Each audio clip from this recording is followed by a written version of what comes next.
but exceptionnel encore une fois face à un Barthez maudit devant le Portugais. Pedro Miguel Barletta qui ouvre son pied et qui trompe Fabien Barthez. Oh là là là là là là là là, Zlatan Ibrahimovic. Je supporte plus la femme. Je suis quelle arrogance ce mec.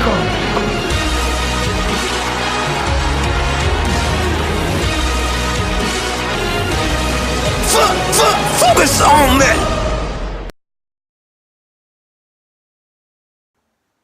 Salut à tous et bienvenue sur Focus Ligue 1. Au programme, on va débriefer un petit peu ce Monaco-Bordeaux qui était alléchant, où il y a eu du suspense, il y a eu des buts, etc. Donc un beau match de Ligue 1. On a une semaine très mitigée entre la débâcle du PSG, le match inqualifiable du Paris Saint-Germain et la grosse performance de Lyon qu'il ne faut pas oublier. 4-2 contre la Roma, faut quand même le faire. Évidemment, maintenant, tout le monde va savoir que les matchs retour sont extrêmement importants, surtout que ce sera un match à l'Olympico de Rome là-bas. Donc, attention à ça, mais bien joué de la part des Lyonnais. Et voilà. Donc, sur ce match entre Bordeaux et Monaco, je pense que la logique a été respectée. Monaco a fait son match tranquillement, même si bon, tu crois qu'à la 65e, 70e, ils n'ont toujours pas marqué. Tu penses qu'ils vont pas marquer ce but, qu'ils vont concéder un match nul, peut-être que Bordeaux a une chance, et puis non, paf, t'as Mbappé qui marque ce but si important pour Monaco.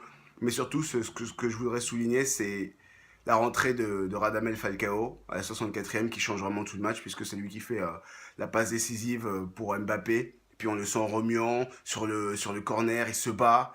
Il gagne pas le duel de la tête, mais il est pas loin. Il se bat comme un chien pour aller la chercher. Et il la met parfaite pour Mbappé qui a plus qu'à... Il faut la mettre, hein. Il ouvre bien son pied droit et il la met au fond. Derrière, Monaco, quand c'est comme ça, c'est ce qu'on aime avec cette équipe, c'est qu'il continue à accélérer. Et c'est ce qui va se passer avec Moutinho. Paf, l'enroulé du droit, incroyable. Comme ça, là. Qui va flirter avec la lucarne. Et ça, bah voilà, encore une fois, si tu presses pas un gars comme ça aux 20-25 mètres, on a vu avec Bernardo Silva contre Paris, même si c'était une conduite de balle, ces joueurs aux 20 mètres, hop, ils peuvent mettre le ballon à peu près où ils veulent. Je suis assez content pour Moutinho en plus, parce que c'est pas un joueur qui joue tout le temps cette année avec Jardim. On lui préfère d'autres joueurs. Et là, il brille et il montre que ça reste quand même un joueur effectivement irrégulier mais délicieux.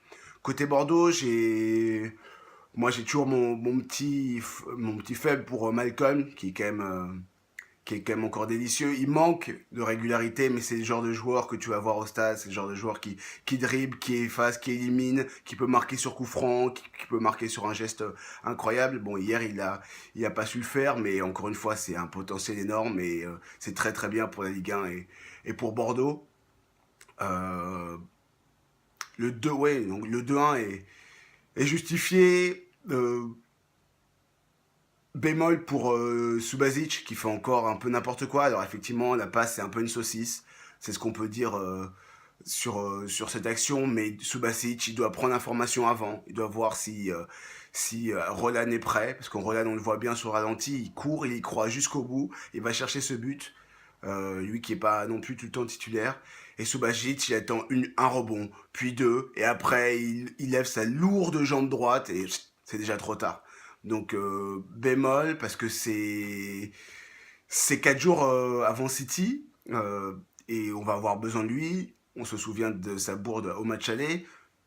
Pour moi, c'est un bon gardien, c'est vraiment un très bon gardien, mais il a quand même des moments où il peut faire des erreurs un peu bêtes comme ça. Donc on espère pour Monaco qui va se remettre avant la Champions League. Sinon, j'ai vu un bon Fabinho encore. Je pense qu'il y a penalty sur lui en première mi-temps. Parce qu'il va vraiment faire l'effort. Il se laisse pas tomber. Et puis il est fauché. Donc bon, finalement ça change pas grand-chose au match. Mais un Fabinho toujours autant demandeur d'efforts, toujours aussi précis. Mais le gros coup de cœur, c'est évidemment Kylian Mbappé qui, qui impressionne tout le monde, mais qui est vraiment époustouflant. Il faut vraiment pas minimiser ce qu'il fait. Pas en faire trop non plus, parce qu'il est très jeune, encore une fois, 18 ans et 2 mois, peut-être 2 mois et demi maintenant. Donc, il faut faire attention à le préserver, mais quand même, quel joyau, quel bijou. Il n'a pas peur, il va provoquer, il marque des buts, il en donne, il joue juste, il n'en fait pas trop dans ses interviews, il est calme. Moi, il y a tellement de joueurs français de cet âge-là qui devraient s'inspirer pour l'instant de ce qu'il fait. Je dis pas que c'est un modèle encore, il est très très jeune, mais on espère pour lui qu'il va rester à Monaco et qu'il va continuer à régaler la Ligue 1 encore au moins pour un an. Parce qu'après, on sait très bien qu'il partira dans une très très grosse cylindrée pour un prix complètement ahurissant. Mais en attendant, merci à Kylian Mbappé et à ces joueurs qui nous font rêver. Donc Monaco reste premier, continue à garder ses distances avec Paris et Nice qui a fait match nul de partout.